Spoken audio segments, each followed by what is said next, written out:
Hello everyone, it's TreeFan here. Welcome back to my channel. In this video, I'm going to share how to set up and pair the DJI Avata 360 with the DJI Goggles N3 and the DJI RC Motion 3.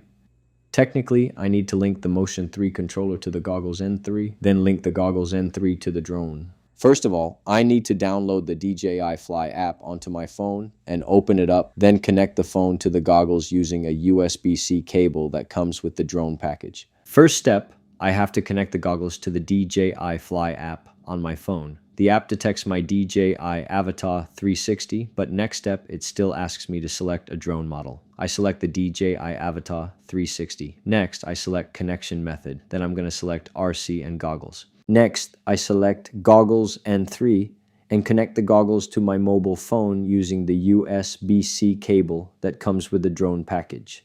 Then, I need to power on the goggles. Next, I select RC Motion 3 and power it on. Next, I select RC Motion and power it on by pressing its power button quickly, and then press and hold it again to power it on. After I power on the Motion 3, I just press and hold the power button on the goggles, then the Motion 3 will pair with the goggles and to the drone.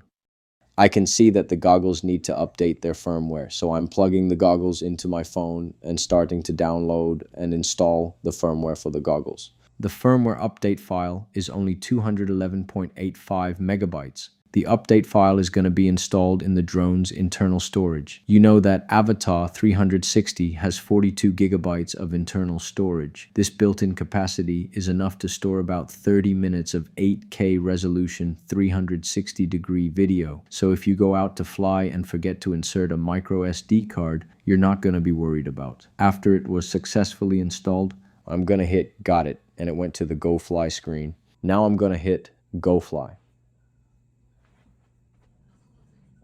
DJI asks me to give feedback. If you don't want to give feedback, you can hit this X to close this window. I went through this quickly.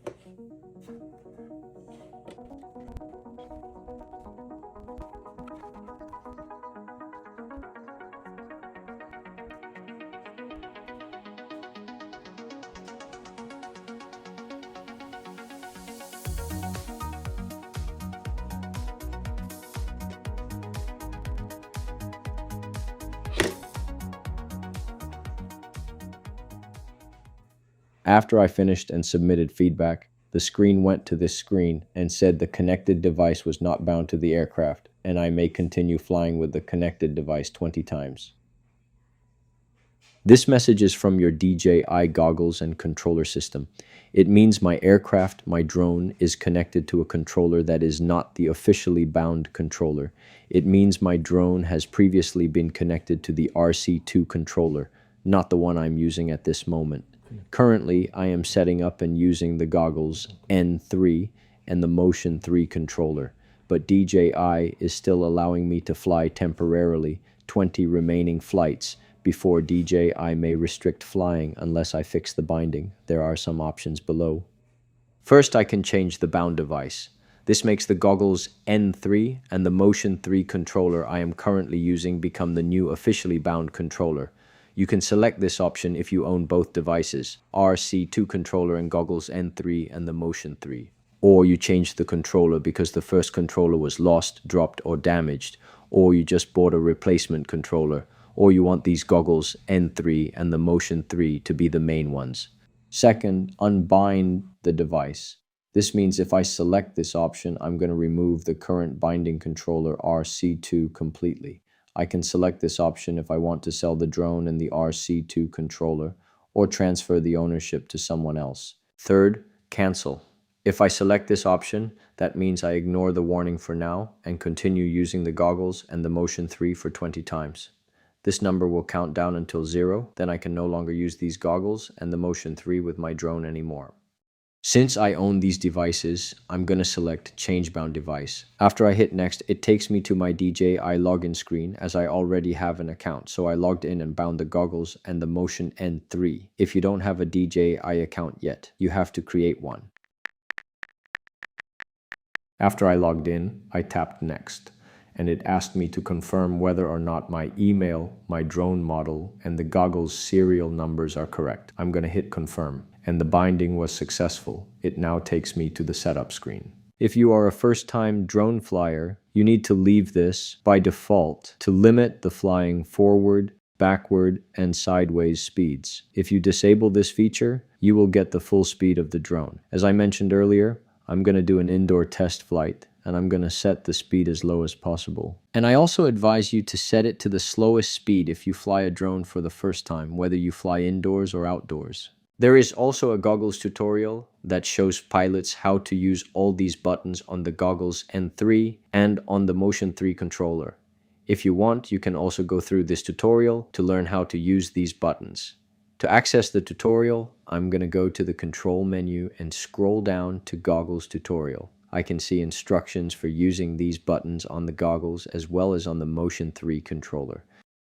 I tapped OK, then select the language. As you can see, I can use the 5D or 5-way button to move up, down, left, or right to select the language, then press it in to confirm the language. Then I use the back button to exit this menu. After that, I tap Next. It shows me how to wear the goggles, putting the goggles on head, and use that knob on the back to adjust head size. Next, it asks me to create a password. If you don't want to create one, then tap Next. Now it enters the goggles screen. Here I can see that I can adjust these settings by using the 5D button to select any menu that I want to adjust. Then press the back button to go back to previous menu or to exit. Note that this is a demonstration of how DJI wants to teach you to use these buttons and functions. After I finish the tutorial on the goggles screen, I will be able to adjust settings for video recording, focus tracking, head tracking, acro mode, goggles screen defog, and screen brightness. At the bottom of the screen, I can switch between 360-degree cameras or a single lens camera. Once you get familiar with your first drone and know how to fly, you can adjust these settings later, depending on your specific scenario and video recording. In this video, I focus on speed setup so you can fly indoors. I will have a video about how to change these settings soon. So stay tuned, tap like, and subscribe to my channel so you won't miss my next video when I post it. The instruction on how to use the goggles is finished. You can watch it again if you want, otherwise just going to control to make some real settings. Then it shows the instructions on how to use the RC Motion 3 controller. On the Motion 3 controller, this side dial or side wheel, anytime I press and hold, it recenters the cursor or pointer. So now I'm going to pull the trigger to select Start to enter setup. At this step, I can choose whether to use my left or right hand. In this screen, the goggles want to teach me how to use the Motion 3 controller to select any line that I want. It's not really a hidden menu or setting when I select it.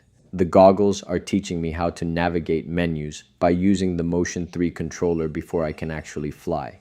The numbers here are simple rows in a practice menu. DJI wants me or you to learn how to move the cursor with the Motion 3 controller, use the joystick to scroll up and down, select items with the accelerator trigger, navigate without touching the goggles, and so on. As you can see, I select a menu and then pull the accelerator to execute the command. I point the cursor at next, then pull the accelerator and it moves to the next step. At this step, when I pull the accelerator lightly and tilt the motion left or right to control the orientation of the drone, do not tilt the controller with your arm as shown in the picture on the right of the screen. The drone won't rotate. At the end of this video, I will demonstrate how to use the motion to control the drone, so stay till the end of this video. When flying FPV, first-person view, you must always have a visual observer, because when you put on FPV goggles, you cannot see the drone's physical location, which is dangerous. And with the help of the visual observer, who must physically watch the drone to see and avoid obstacles, the airspace, crowds, and communicate with you in real time. He can also stand next to you and see what you see in the goggles if you connect the goggles to a smartphone, but he must always watch the drone, and the drone must be in his visual line of sight at all times, especially in controlled airspace.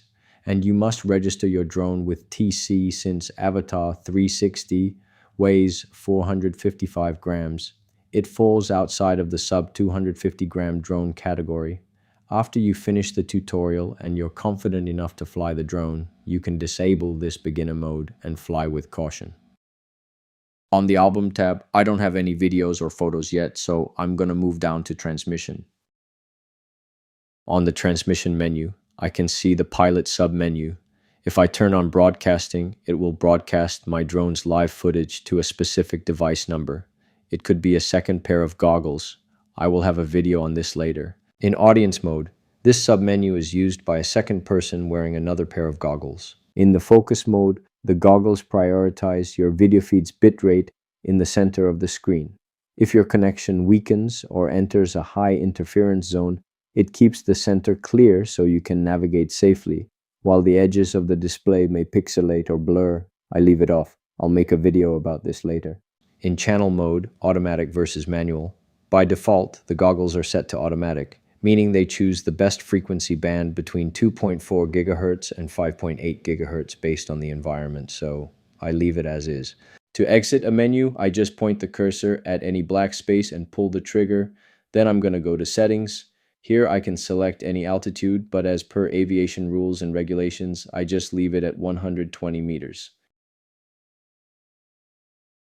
Next, how far can I fly my drone? Now I'm going to pull the trigger at the max flight distance. As being said, Avata 360 can communicate with RC2 at a 20-kilometer distance. I assume that I would fly 10 kilometers away and get the drone to return to home for safety as the battery limit. If I fly farther, then the drone doesn't have enough battery to return to the home point. It also depends on the wind conditions and the battery remaining. I set it at 5,000 meters or 5 kilometers. At this distance, I will definitely lose my visual line of sight. Most of the time, I fly at a radius of 200 meters for the best visual line of sight. RTH, return to home, I set it at 120 meters. At advanced RTH, if I select the preset, the drone will ascend to 120 meters, which I have already set, and fly straight back to the home point. If I select optimal, the drone will follow its recent flight route, avoid obstacles, and fly back to the home point. I select optimal. Going down to update home point, I can't set this up unless the drone has to be taken off and put in the air. Next is obstacle avoidance. I select bypass for flying indoors. If I select brake, the drone just stops and won't fly around the rooms. Now I'm going to point the cursor on a black space, then pull the trigger and go back to settings and click on control. Then I'm going to point the cursor on the gain tuning and pull the trigger. Here, I'm going to slide all these sliders back to the slowest speed of 0.5 meters. So you have time to react when the drone flies close to walls or obstacles, especially if you fly a drone for the first time, especially when flying indoors. As you know, in normal mode, the Avata 360 has lateral flight speed, which means the side-to-side speed of 12 meters per second, max vertical speed, which means the ascent and descent speed of 6 meters per second, max forward speed of 16 meters per second, and max backward speed of 16 per second. But in the sport mode, the forward speed and backward speed are up to 18 meters per second.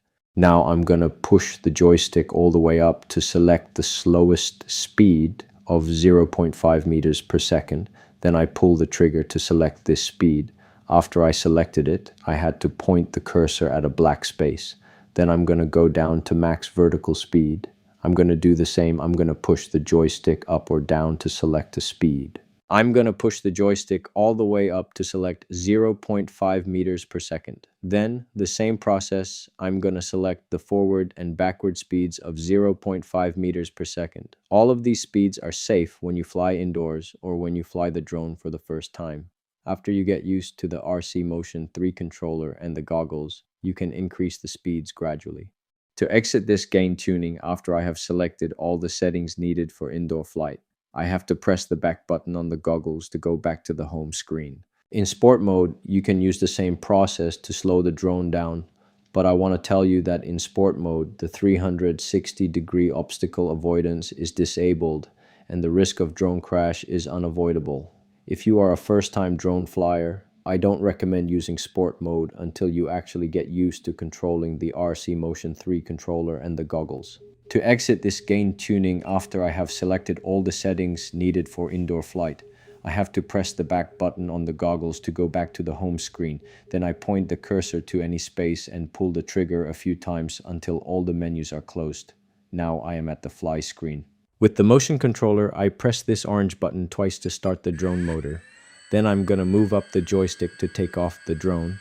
Once it is in the air, I move the joystick to the left or right to roll the drone left or right, and move the joystick down to land it.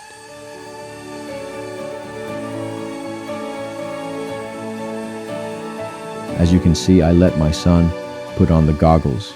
The first step he has to do is to tighten the headband to fit tightly on his head. With the head tracking turned on in the settings, the drone yaws to the left or right, up or down. When my son turns his head to the left or right, up or down, this is for the goggles only. I have not pressed any button on the motion controller yet.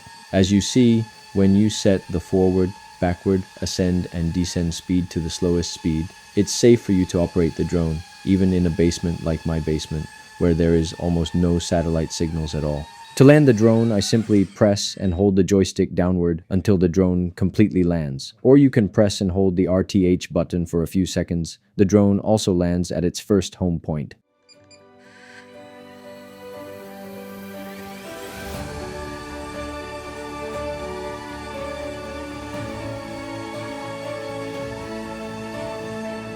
Now I turn the goggles to the left or right. The drone yaws to the left or right without the motion controller being pressed. Now I'm gonna test the motion controller. With the trigger pressed slightly, I twist my wrist to the left or right, and the drone will yaw left or right.